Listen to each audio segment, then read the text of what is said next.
Welcome to Tote's YouTube channel, the final episode brought to you by Sports Hub. Of course, we've been talking all summer about the Tasmanian Summer Carnival. Shane Donoghue's with me. It's a sad ending. Lonnie Cup's here though. That's nothing said about that, of course. Look, I quite enjoyed our little trip to Mowbray last Wednesday. Yep. First time I'd been there. I thought Very the facilities were fantastic. The grandstand reminded me of Santa Anita in Los Angeles.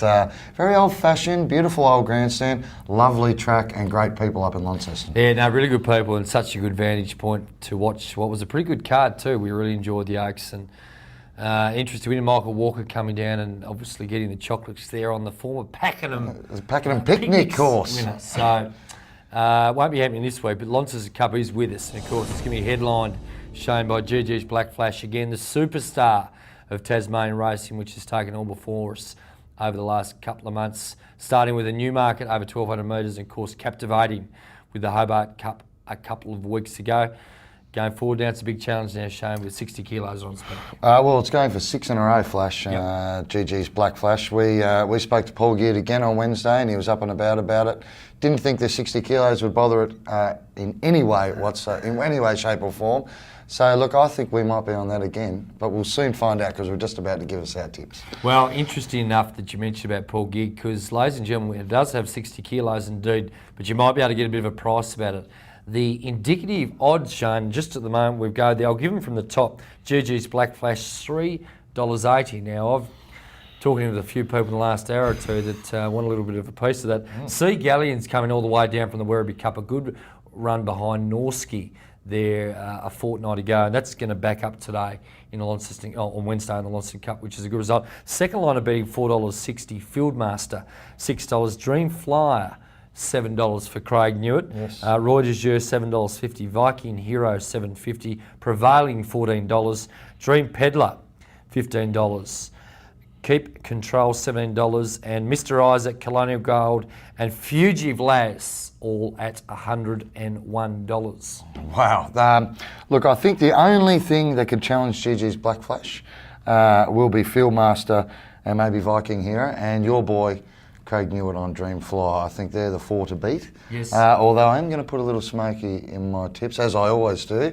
Prevailing. Okay. Out of the Brunton stable? Out of the Brunton stable. So I think that's... well, it had a really good win last start at Hobart Cup Day. It's an up-and-comer. Yes. It's got a bit of tote ownership about it as well, so might be a little nice way for the people at Tote to go out on a high. Well, it's going to be a good race, and just the numbers very quickly, Shane, for mine. We need to give my tips. The form's been pretty good, of course. I'm going to start off with Dream Fly, number 7 for Craig Newitt. I reckon it's rated to win. How unusual for you to go on Craig Newitt? Well, his form's pretty good, but in this case, it's certainly a matter of 54 kilos for me. Very lightweight for Troy Blacker. Looks the big danger to GG's Black Flash, which I think is extremely hard to beat. 60 kilos. We went through the archives with Paul Geard and we had to go right back for 35 odd years to find a winner that carried that much weight. Yes, of course, Precise Timing was the last one 6 or 7 years ago, which carried 59. This is a big effort, 60 kilos, but it's a huge chance once again. And for third, I'm going to stablemate Troy Blacker. Stable we're talking about, of course, and that's Dream Peddler. It's had an interesting run, Shane. It obviously, after it's led up over the Bendigo Cup, where it appeared that it ran one too many races after the Caulfield Cup flop. Came back in mid-December, ran over the 1,400 metres, backed up over a mile, and then it's sort of had a little bit of a break. Started over 1,000 metres again, and it's had an interesting little, I guess, lead up for him. The last race being a mile, but up to the 2,400 will suit it down to earth. It's the second best rating horse in the race, and that'll do for me. Dream Peddler for third. Okay, well, Flash, I'm going to keep on the GG's Black Flash bandwagon. Aren't you just? I am indeed. It's going for 6 in a row. I think it's one of the best horses that came out of Tassie for quite some time. Yeah, no doubt about that. It could even be better than Lady the Net if Paul Geard would race it over in interstate company. Is that a big call, you think? Well, it's interesting, just on that, we talked to Shane after the Tasmanian Oaks, and I got another winner there, Craig, Paul as well. Yep. He just, to me, appears like he's maybe changed his tune with the Well, I think it's a conversation we had great him. move if he does. We know Peter Mertens has been talking this horse up for an Australian Cup. I don't think it's going to run an Australian Cup this year. The preparation is too much. But maybe, just maybe, in the spring, we might see the Star of Tasmania Racing And I'll tell you having what, a crack at the big time. I'll tell you what, look out if it goes over to Melbourne in the spring. Second, I'm going to go for Prevailing, who I mentioned before. It comes out of Secret Savings, which is an excellent sire, and had a great win 2 weeks ago on Hobart Cup Day. And third, I'm going to go your boy at the bottom weight, one of the bottom weights, 54 kilos, Dream Flyer, Craig Newitt. So they're my three. GG's Black Flash, Prevailing, and Dream Flyer. Looks a very good race, and it's the final big race of the Tasmanian Tote Summer Carnival show. The next race, the second leg of the quad, is a pretty good one too. Race number 8, the Environmental Services 3-year-old handicap over the 1,200 metres, and the top weight shown is Kid Kobe. Kid Kobe. Now we might have had a little winner on that. It's a small one, I think. Just a few weeks ago. However, this time I think it's carrying the 59 kilos, which I think might just weigh it out of the race.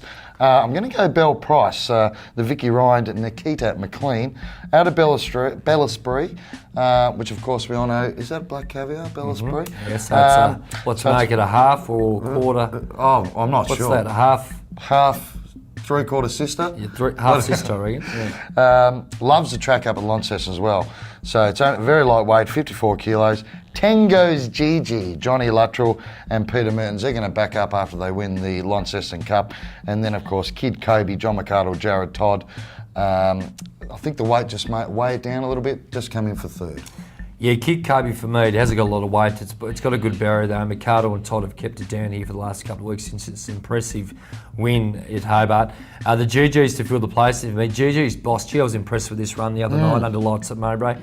Really, really positive winner. Paid a good price too at $16, which is very unusual for a pretty good horse. Paul Gear did say that night he thought it was his best thing. But didn't tell us before the race. Lost our mobile number before. Yes.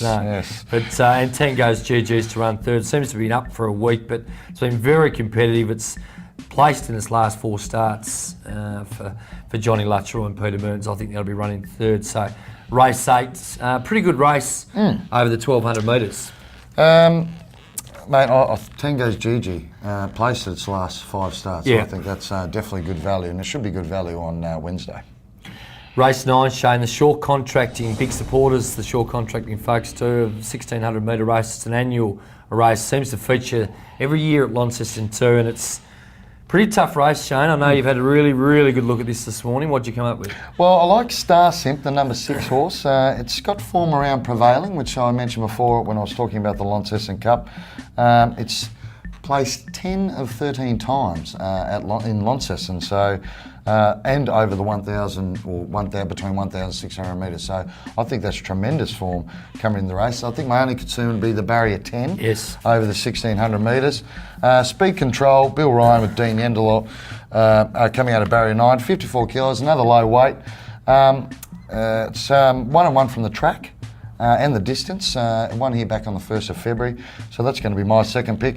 And number 5, Sandeep, Kerry McCarthy, Peter Mertens again, coming out of barrier 6, 57.5 kilos. It's got the form around Prevailing as well. And just judging by my tips, I think you could nearly back Peter Mertens in the Jockey Challenge. Yes. Because he's had a winner in 2 seconds so far out of me. Yeah, no, I like Sandeep myself, and it's interesting too. There's a lot of form around those Star Simp and Prevailing Bevan Heights runners. They've all run against each other, so it stacks up quite well. But Sandeep is the one for me, and I guess to a certain extent I've pretty much been guided by the best jockey, apart from Craig, of course. Peter Mertens had a wonderful time, so we're going to go with Sandeep to win, Star Simp to run second, and Arton from the Dave Brunton stable to run third. Interesting. Okay. So that's race 9, Shane. Give me through very quickly just the quaddie legs for you for this week's edition, folks, because it is I guess the depth at Launceston this week, as annually it often is, it's not huge, but we've seen some wonderful racing up there, of course, the last few weeks. Race 10, the Examiner BM68 handicap over 1,200 metres, Shane. Another pretty tough race and a very even mob. You mentioned briefly there, Flash, the quality of racing on these Cup days. Normally I stay away from these maiden races, the first 5 or 6 races of a meeting. So you could probably just a bit of a raffle sometimes those races. An easy way to lose all your dough before the good races. So just be wary there when you're betting. The last leg of the quaddie though, race 10. I liked Hold On To Your Hat, number 10. Reece McLeod, we like Reece McLeod. Yeah, nice guy. He's a pretty cool cat, isn't he? He might have actually made his way to Soundwave with all the metalheads. Oh, really? He looks like a bit of a metal. He's got the haircut for it. Yeah. Absolutely. Look, at a barrier 5, it's very well weighted. It won well in Hobart over the 1,100 metres a couple of times, so at 1,200 metres, won't worry at all. Ithaca Canyon had a bit of mail from the owner, Johnny Conway, from the Tavern Syndicate during the week. Just bumped into him and just had a quick conversation. He was his only runner on Launceston Cup Day. And of course, John Conway, a massive contributor to Tasmanian racing. So it'd be nice if he could get a bit of dough in the placings there in the last league. And number 6, Raw Destination, David Perez. Which for Terry Rolls, I think that's definitely a chance, an each way chance coming in a third. Yeah, Ithaca Canyon for me to get out stakes. For Craig Newitt, he looks just about right. Well weighted. It's got a good jockey. The barrier's the only concern, Shane. It has drawn barrier 16, which worried me a little bit, but I'll stick with it. King Kalakuya, which was a bit disappointing last start in Hobart. I expect that to back up for the Brunton stable. That will be running second. Now, hold on to your hat as well, one you mentioned too, in for third. Shane, we had some outstanding runners over the last couple of months, and it all comes down to the final day of the carnival in Launceston this week. It's pretty sad, actually. No more racing in Tasmania, or no more quality racing, I would have thought. However, we've got the Autumn Carnival coming up in New South Wales. Always, the Golden Slipper, the help me out here, the Golden Slipper, there's the Doncaster, the BMW, the BMW. There's plenty of good races to come. Love it up there. I love the Autumn Carnival in Sydney. It's always a good carnival, and of course they always back it up with some feature races in Melbourne over that same period. Well, you mentioned that it's certainly heating up in Melbourne. We're fortunate enough to watch very closely some wonderful racing on the weekend, and it was all headed off by the tearaway Blue Diamond Stakes winner Shane Summer-Ready. We tipped that before the prelude. We got pretty good money at the price stable, but that was a very smart one. Got up at a pretty good price on that day, just under $4. Wasn't so good on the weekend, $2.20, but didn't win like a good thing. It won by 3 lengths over my other one that I've been following, No Looking Back. Yep. And then there was Daylight third. So, wow, they're going to be... I'm looking forward to their 3-year-old years, actually. I think they're both going to be very good horses. The Oakley Plate always is a good race, Shane, over the 1,100 metres. It's one of those races often you get a hell of a lot of value, and on the weekend was no exception. You're talking about Warham. Yes. Now, $22 I think it paid. And then your man came home with a $16 place getter, $76. Geez, he rode it well too, didn't he? Yeah. It was a very good race. Yep. First Command came in 4th, and I think the first 4 just paid a lazy $270,000 if you don't include the jackpot. So for Tigre, of course, running the place again, which is a horse I know you followed very closely. Tigre, loved the horse. Just gone to another level, I reckon. Spring was outstanding, finished with a couple of wins and was good again the weekend. Favourites a bit disappointing. My Seapoy with the 58 kilos, it was very game. It was really over the last 50 metres that got swamped. So, of course, that'll be heading to Dubai with Helmet, of course, which has packed up the tools and heading there as well. It's I reckon Mick Price has got a smart one there back to Summer-Ready there. That looks a wonderful, wonderful filly and mare potentially down the track. And, of course, that's going to head to the Golden Slipper. The price is already up. You'll get $4.80 about Summer-Ready. Oh, I'll be taking that immediately. Immediately. Already looks an exceptional price. I'll be taking that immediately, punters. And, of course, Flash Black Caviar decided not to race anymore in Australia this preparation, or might do one more, but I doubt it. Straight over to England. And whack, smash the Poms over there. Yeah, looking forward to seeing that. It's going to go to Ascot Loose, run a couple of runners, of course. And then, before it does that, it will be racing somewhere in Australia. Morfordville or Ascot? It depends where the checkbook's biggest, I reckon, because Queensland are keen. We know South Australia are keen. BTC Stakes. Well, the opposition... BTC Cup. That's right. Yes. The opposition, over the 1350, the opposition leader of South Australian government's come up and said... that I can't think of the gentleman's name, that we've got to move heaven and earth to get this horse over to us, and it'd be a coup for South Australian sport, let alone South Australian racing, of course. Well, they did get Lance Armstrong there a few years ago, didn't they? They got Lance. And they got the Grand Prix. And, of course, they somehow managed to tie a match on Saturday night too against our beloved Tasmanian Tigers and won a cup, which we're still not sure how that happened. But that was Super game of cricket. It was absolutely brilliant. We were watching it, our cricket club was watching it, and we had a bit on it as well, so we were a little bit disappointed, but tremendous effort by the Tassie boys. Yep. Well done to George Bailey for getting man of the match, and just showing his form now that he's had that little bit of taste of international cricket. So I think bigger and better things for George Bailey. Yeah, taking himself to another level, of course, and they might really lock down the Sheffield Shield, I would imagine. Anyway, that's enough cricket talk. We're here to talk about racing. Shane, we've pretty much wrapped it up. Yep. GG's Black Flash for me. Yep. Absolute certainty. Get on the $3.80 at Better Sport. I'd be really happy if GG's Black Flash won, but for me, it's going to be Dream Fly. I'm going to go with the weight concerns there, but it's going to end what's been a fabulous summer carnival. Thanks for joining us here on the Tote YouTube channel, brought to you by Sports Hub. My name's David Lithgow. Shane Donoghue with me as always. We went the casual look today. It's 37 degrees. Last couple of days we sweated up a bit, but we've sure. Well, I've got no clean shirts left, Flash, so they've all been sweated out. So sorry about that, folks. But the Tote polo shirt, always a good substitute. It wasn't through the runs you haven't been getting playing cricket. That's for sure. That's sweating exactly it out. right. Thanks very much for joining us here on the YouTube channel. We'll catch you next time. Thanks.